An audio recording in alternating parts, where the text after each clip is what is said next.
This video is sponsored by Bambu Lab. One of the key traits of an orc is looting technology from other factions. And Orks and Space Marine armor goes all the way back to the inception of Orks in the first edition, when they were known as Space Orcs and they had their own power armor. But if you look at the miniatures, it's quite clear that they're essentially just Orks and Space Marine armor. Now, before we make them into a full kill team, we need to answer the most important question.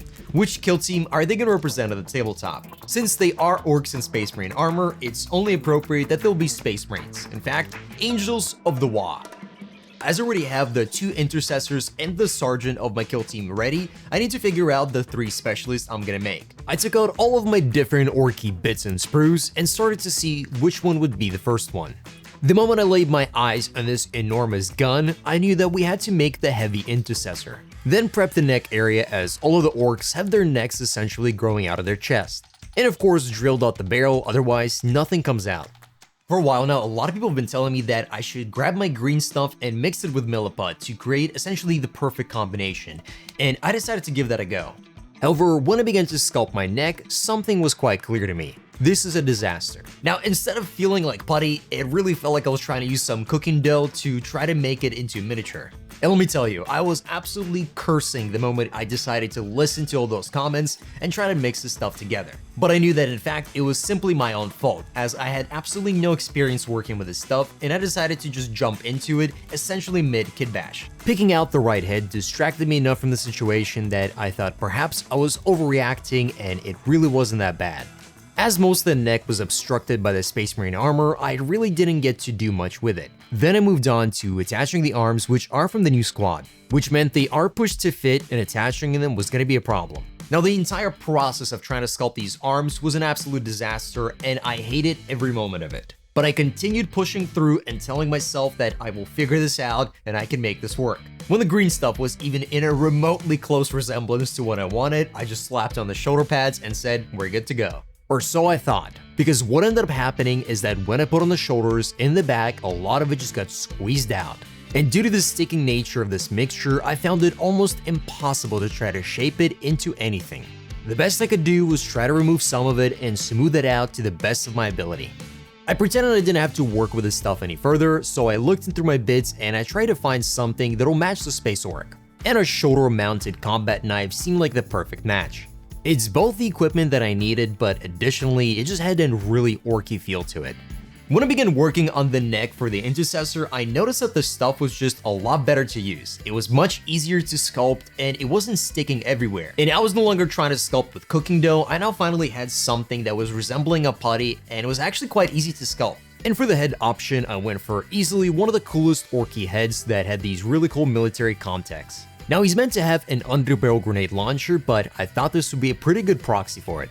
Unfortunately, I did not have the extra arm for this push-to-fit one, so I had to use the one from the older kit. But as a bonus trade-off, I didn't have to use the green stuff and I could simply just use a bit of sprue glue to attach them. And I gave him some additional rounds on his back, similar to my scavenger. When I was making the neck for my grenadier, this stuff was an absolute joy to work with. Everything was fantastic. It was just purely bliss. Now, before forcing myself to go through this absolute path of fire, I learned a valuable lesson in how to work with this stuff and when is the optimal time to actually sculpt details or when it stiffens up that you can actually make joints very easily. I was finally beginning to see why this stuff is considered really good.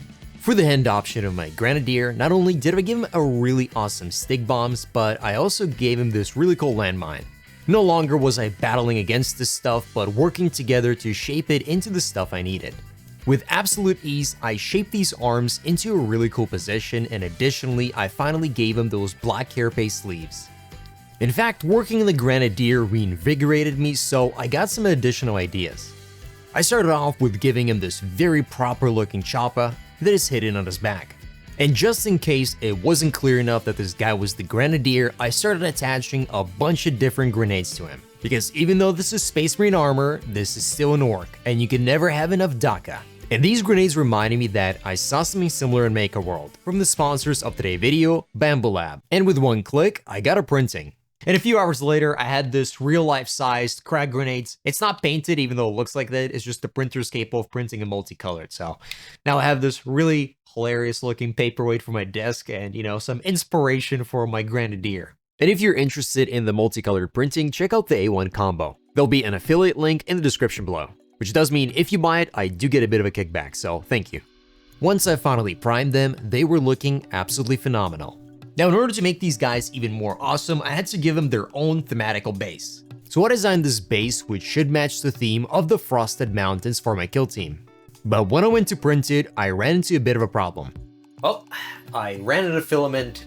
I wouldn't even say halfway, it's basically just in the beginning. Now, the reason I ran out of filament was because earlier this week, I printed out this enormous bridge, and I just did not realize that I ended up using a lot of my filament. I was in the kitchen when I got a notification on my phone from the Bambu app telling me that I ran out of filament, so I just went over, replaced it, and I just hit continue, and it was good to go. Then I just had to wait a few hours for it to finish up, and my multicolored base stand was finally ready, and it looks quite hilarious because, you know, it's literally now made of 2 colors, but it's not gonna be a problem because fortunately, I'll actually be repainting it and texturing up like similar to what I did in the previous one, so it is quite interesting because you can literally see the exact moment I ran out of filament. And once the texture paint was done, I moved on to painting the miniatures. The original idea I had was that I was gonna make a Salamander, a Space Wolf, and a Raven Guard. I primed each of them with a base color appropriate from the chapter and then did one highlight from the top. Now, I knew from the beginning that separating the green skin and the green armor was going to be a tough challenge, and initially I thought I'd make it work by making the armor very warm to the point that it's almost yellow, but the more I worked on it, the more I realized it just really wasn't turning out that great. I think it's possible to make it work, but just not with the colors I was working with. So I decided to not waste any more time, and I primed it over with black. And I thought instead of making it into one of the chapters, I'll make him into a proper orc wearing rusty armor, inspired by my massive chicken walker. I started off by selecting a few panels and coloring them in with red. Then, to give a bit more depth to my black armor, I used a bit of rubber black. Now, for the armor of the heavy gunner, I've been experimenting with this interesting technique of sponging where instead of just dabbing it on the surface, you actually drag it across. It creates quite an interesting effect that I would say is very similar to dry brushing, but it creates much more of a weathered appearance because it's able to generate these very small streaking effects. And I thought for the remaining 2 specialists, I should also give them a bit of a weathered appearance, as opposed to the very pristine look of my other 2 space orcs. This technique looks really awesome, but it's also really fun to do. It's quite calming and relaxing, but it does have an enormous drawback in that you are limited by where you're able to place your fingers.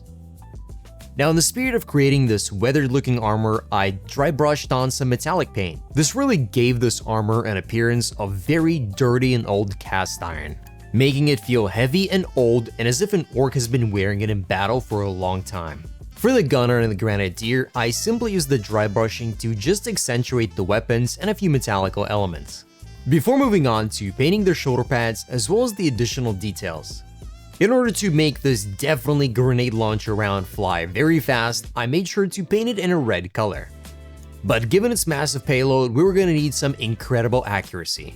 So I gave this orc a special pair of very lucky glasses. And you can ask any of the orcs, they will always tell you they don't know how, but he's somehow able to hit any shot. Truly a marksman that has honed his craft, especially when you consider the fact that his weapon is a literal stick with a rocket on it.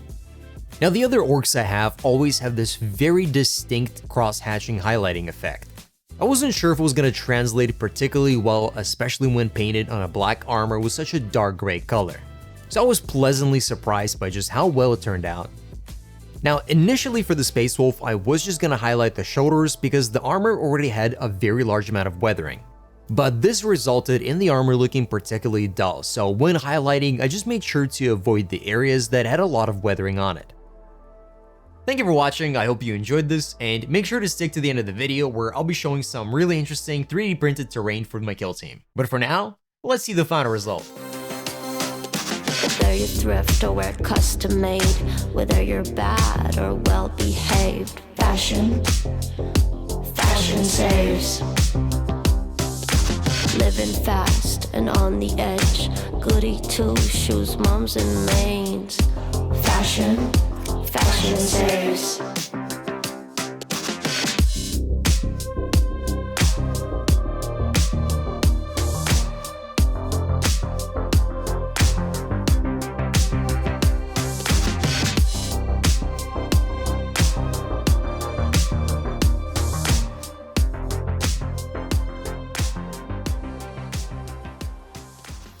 Now for my kill team, I also printed something pretty neat, which is basically modular terrain that I think is gonna look really cool. I ended up leaving a lot of it unglued, mainly because I think it's just gonna be a lot easier to put it away and keep it stored in a relatively small container while having an absolute enormous amount of stuff. Now having something as massive as these two bridges is definitely really cool, but I just really enjoy the idea of having like a modular terrain where you can like change it however you want. For example, I didn't even think that I'll be designing this container with like two little ladders coming from it on this like sort of like, I don't know, lift it up. It's not even entirely made for it. It's by Puppetswar. They send me a bunch of these files for free, so, you know, thank you. You can print out a whole bunch of stuff, so, you know, make sure you check out Bambu Lab. Go to Bambu Lab, there'll be a link in the description. Hit the link below.